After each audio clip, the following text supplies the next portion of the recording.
Hello, today we are going to discuss Jallianwala Bagh हत्याकांड।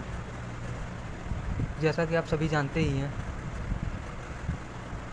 कि जलियांवाला बाग हत्याकांड हुआ था, ये 13 अप्रैल 1919 को हुआ था। ठीक है, तो जलियांवाला बाग हत्याकांड हुआ था। पहला क्वेश्चन बनता है, जलियांवाला बाग हत्याकांड कब हुआ था? तो ये 13 अप्रैल 1919 को हुआ था। ठीक है, तो हम आगे बढ़ते हैं। देखिए क्या हुआ था कि हमारे देश में बहुत सारे आंदोलन चल रहे थे, तो एक तरह से ये एक क्रांतिकारी वो लेने लगे थे। ठीक है, बहुत ज़्यादा मतलब क्रांतिकारी, मतलब क्या कहते हैं, उपद्रव उसको आप कह सकते हैं, बहुत ज़्यादा मतलब होने लगे थे। ठीक है, तो इसमें हुआ क्या कि बहुत सारे आंदोलन होने लगे थे। जैसा कि आप जानते हैं, पहले ब्रिटिशर्स का राज था। ठीक है, ब्रिटिशर्स इंडिया में थे, तो हुआ क्या बहुत सारे मतलब क्रांतिकारी एक तरह से मतलब कुछ लोग होने लग गए थे। तो उसमें क्या हुआ कि जो वहाँ के मतलब ब्रिटिशर्स ने, जो ब्रिटिश गवर्नमेंट थी, उन्होंने ये ऑर्डर दिया कि magistrate can arrest anyone only on doubt for uncertain time. जो वहाँ का मैजिस्ट्रेट है वो किसी को भी अरेस्ट कर सकता है। ठीक है, वो भी अनिश्चित काल के लिए, और ये केवल वो भी डाउट के आधार पर। अगर मैजिस्ट्रेट को किसी पे डाउट हो जाता है कि क्रांतिकारी गतिविधियों में शामिल है, तो उसको अरेस्ट कर करके और अनसर्टेन टाइम के लिए जेल में डाल सकता था, अनिश्चित काल के लिए। ठीक है, तो भाई ये तो बहुत गलत था कि किसी को भी उठा के जेल में डाल दो, हैं, वो भी डाउट के आधार पे। देन होता क्या है कि तभी इसको काला कानून भी बोलते हैं, इसको काले कानून की संज्ञा दी गई है। ठीक है, फिलहाल जो हम बात कर रहे हैं रॉलेट एक्ट की बात कर रहे हैं अभी। जो अभी हम बात कर रहे हैं ये रॉलेट एक्ट की बात कर रहे हैं। ठीक है, तो ये देखिए, तो ये जो है ये रॉलेट एक्ट है। तो गांधी जी का भाई इसका विरोध करना तो बनता ही था। तो महात्मा गांधी जी ने रॉलेट एक्ट के अंतर्गत ये था कि मजिस्ट्रेट जो है किसी को भी डाउट के आधार पर जेल में अनसर्टेन टाइम के लिए डाल सकता था, अनिश्चित काल के लिए। तो भाई इसको काले कानून की भी संज्ञा दी जाती। तो गांधी जी ने इसका अपोज किया, गांधी जी इसके विरोध में गए कि भाई नहीं, आप ऐसे किसी को भी जेल में उठा करके नहीं डाल सकते डाउट के आधार पर। तो Gandhi ji oppose Rowlatt act. ठीक है, एंड गांधी जी ने फिर ऐलान किया एक देशव्यापी आंदोलन का। ठीक है, गांधी जी ने लोगों से कहा कि आप भी आंदोलन में आइए, साथ दीजिए। तो गांधी जी ने आंदोलन का एक ऐलान किया, और गांधी जी ने ब्रिटिशर्स के खिलाफ जो उनका ये फैसला था रॉलेट एक्ट, इसके खिलाफ सत्याग्रह सभा की भी स्थापना की। तो क्या क्या गांधी जी ने क्या क्या स्टेप उठाए? गांधी जी ने देशव्यापी आंदोलन का जो है लोगों से मतलब बोला कि आप जो है आंदोलन में साथ दीजिए, और सत्याग्रह सभा की स्थापना की। क्योंकि रॉलेट एक्ट के विरोध में। रॉलेट एक्ट क्या है कि आपकी ब्रिटिश सरकार डाउट के आधार पर किसी को भी उठा करके जेल में डाल दे रही थी अनिश्चित समय के लिए। देन होता क्या है, क्योंकि गांधी जी ने भाई सत्याग्रह सभा की स्थापना की, एंड गांधी जी ने क्या किया कि मतलब देश के लोगों से, गांधी जी ने उस समय मतलब लोगों से ये बोला कि क्या कहते हैं कि आप जो है आंदोलन कीजिए और आंदोलन में साथ दीजिए। तो इस बात से ब्रिटिशर्स जो थे ब्रिटिश गवर्नमेंट बहुत नाराज़ हुई गांधी जी से, और गांधी जी को ही उन्होंने जेल में उठाकर डाल दिया 9 अप्रैल को।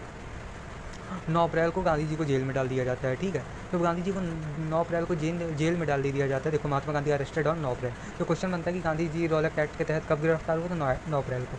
और एक चीज़ और हुई थी, पंजाब के 2 बहुत पॉपुलर पॉलिटिशियन थे, जिनका एक का नाम था, ये देखिए ये क्वेश्चन बनता है, आप ध्यान दीजिएगा यहाँ, चाहे PCS का देने जा रहा हूँ, सुपर टेट का कोई भी देने जा रहा हूँ, कि रॉलेट एक्ट के तहत किन किन लोगों की गिरफ्तारी हुई थी। तो महात्मा गांधी जी की हुई थी 9 अप्रैल को, और पंजाब के 2 पॉपुलर पॉलिटिशियन थे। एक का नाम था सत्यपाल, डॉक्टर सत्यपाल, और एक का नाम था सैफुद्दीन खिचलू। तो सैफुद्दीन खिचलू और डॉक्टर सत्यपाल, ये दोनों लोग जो हैं रॉलेट एक्ट के तहत 9 अप्रैल को गिरफ्तार हुए, और साथ में महात्मा गांधी जी। तो ये तीनों की गिरफ्तारी पूछते हैं रॉलेट एक्ट में किसकी गिरफ्तारी हुई थी, जिसकी वजह से और इन्हीं की गिरफ्तारी की वजह से मिलती जो है जलियांवाला बाग हत्याकांड होता है।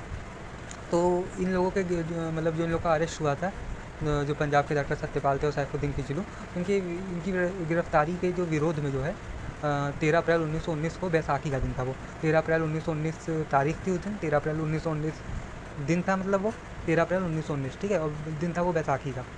तो होता क्या है, अमृतसर के जलियांवाला बाग में एक विशाल सभा का आयोजन कराया गया। ठीक है, इनकी गिरफ्तारी के विरोध में 13 अप्रैल 1919 को बैसाखी के दिन अमृतसर के जलियांवाला बाग में एक विशाल सभा का आयोजन कराया गया। ठीक है, जलियांवाला बाग का जो हत्याकांड हुआ था 13 अप्रैल 1919 को हुआ था।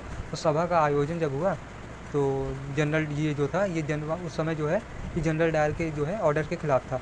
जनरल डायर ने मना किया था कि कोई भी सभा नहीं होगी, कुछ भी नहीं होगी। तो जो सभा का आयोजन हुआ जलियांवाला बाग में, अमृतसर में, बैसाखी के दिन 13 अप्रैल 1919 को, तो ये जनरल डायर के फैसले के खिलाफ था।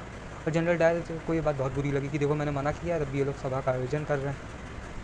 और उसने इसी गुस्से में आकर के उसने एक ऑर्डर दे दिया कि जितने भी लोग जलियांवाला बाग में सभा में इकट्ठा हुए हैं सबको शूट कर दो, गोली मार दीजिए, ठीक है, सबको गोली मार दो। एंड देन वहाँ क्या हो कि जलियांवाला बाग में वो वहाँ इतने सारे क्या कहते हैं कि लोगों को वहाँ मार दिया गया, बहुत सारे लोगों को, वही जलियांवाला बाग में बहुत सारे लोगों को शूट कर दिया गया, गोली मार दी गई।